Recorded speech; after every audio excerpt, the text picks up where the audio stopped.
और आइए अब हम आपको दिखाते हैं कि कैसे इसराइल के कतर पर हमले के बाद एक नए युद्ध की आहट अब सुनाई देने लगी है।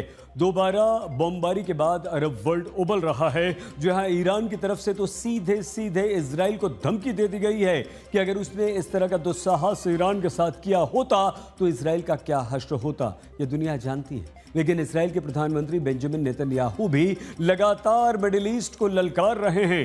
एक तो नेतन्याहू ने मिडिल ईस्ट में हमास के लिए ऑपरेशन लादेन चलाने का ऑर्डर निकाल दिया है, और बड़ी बात यह है कि इसराइल ने 72 घंटों में मिडिल ईस्ट के 6 देशों पर हमले कर दिए हैं। तो आइए आपको दिखाते हैं अब नेतन्याहू क्या करने वाले हैं और अगले 48 घंटों में क्या होने वाला है।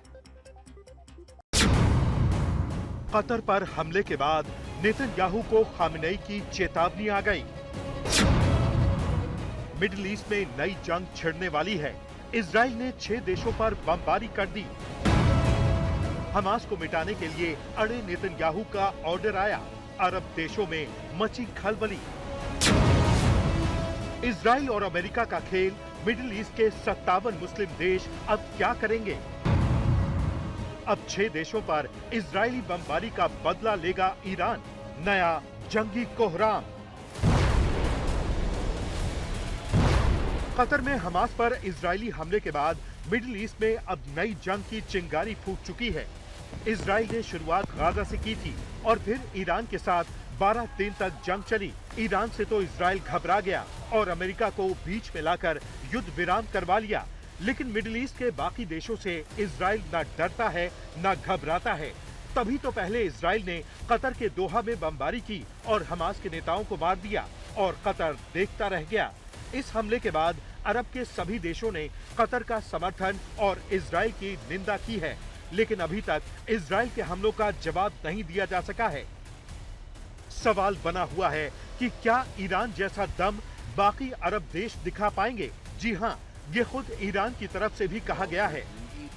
ईरान नेशनल ने खामेनेई की तस्वीर के साथ एक पोस्ट की है, जिसमें इजराइल को धमकी दी गई और कतर को कमजोर बताया गया।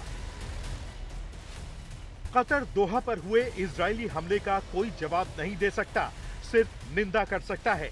सोचिए, अगर इजराइल ने ईरान पर इस तरह का कोई हमला किया होता, आज उसका हश्र क्या होता? 9 सितंबर को इजराइल ने दोहा पर अटैक किया और 10 सितंबर को ईरान की तरफ से कतर पर यह टॉन्ट कसा गया। लेकिन इसके बाद इजराइल ने जैसे ईरान के समर्थक देशों को भी निशाना बनाना शुरू कर दिया और 72 घंटे के भीतर इजराइल ने 6 मुस्लिम देशों पर हमले कर दिए। लेबनान में हिजबुल्लाह के गढ़ों पर इजरायली हमले हुए। बेका और हेरमेल इलाकों में बमबारी से कम 5 लोग मारे गए। सीरिया में इजरायली वायुसेना ने कई ठिकानों पर बमबारी की। रिपोर्टों में कहा गया है कि ये हमले ईरान समर्थित समूहों पर किए गए। ट्यूनीशिया के तट के पास गाजा के लिए जा रहे एक सहायता जहाज पर ड्रोन हमला किया गया।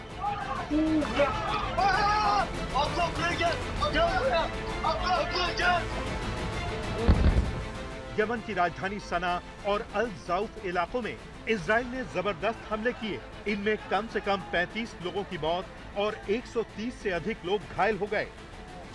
जबकि गाजा पट्टी पर इजराइल के हमले लगातार जारी हैं। ईरान का कहना है कि इजराइल के हौसले इसलिए और बुलंद हो गए क्योंकि कतर ने सिर्फ इजरायली हमलों को लेकर निंदा की, कोई जवाब नहीं दिया। ये भी सच है कि ईरान और अरब देशों, खासकर सुन्नी बहुल देशों जैसे सऊदी अरब, यूएई, मिस्र की भूमिका, प्राथमिकताएं और क्षमताएं एक जैसी नहीं हैं। ये देश अमेरिका के सहयोगी हैं और अमेरिका ही इनको सुरक्षा की गारंटी देता है।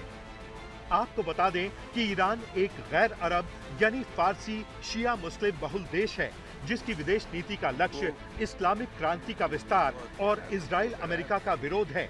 ईरान की बड़ी ताकत उसके प्रॉक्सी गुटों जैसे हिजबुल्लाह, हूती, इराकी शिया मिलिशिया में है, जो उसके लिए बनने मारने के लिए तैयार रहते हैं। जब ईरान ने सीधे इजराइल को ललकार दिया है और इजराइल ने मिडिल ईस्ट के देशों पर हमले बढ़ा दिए हैं, ऐसे में कतर पर हमले को लेकर कई सवाल भी उठ रहे हैं। क्या कतर ने जानबूझकर इजराइल के हाथों हमास लीडर्स को मरवाया? इस हमले के बारे में इजराइल तो जानता ही था, अमेरिका भी जानता था, कतर जानता था, लेकिन ना तो अमेरिका और ना ही कतर ने दोहा में हमास के नेतृत्व को निशाना बनाकर किए गए दुस्साहसिक इजरायली हमले को रोकने या उसे विफल करने में कोई जल्दबाजी दिखाई। अब ये सवाल उठ रहा है कि क्या कतर ने इजरायली हमले को लेकर आंखें मूंद ली थी?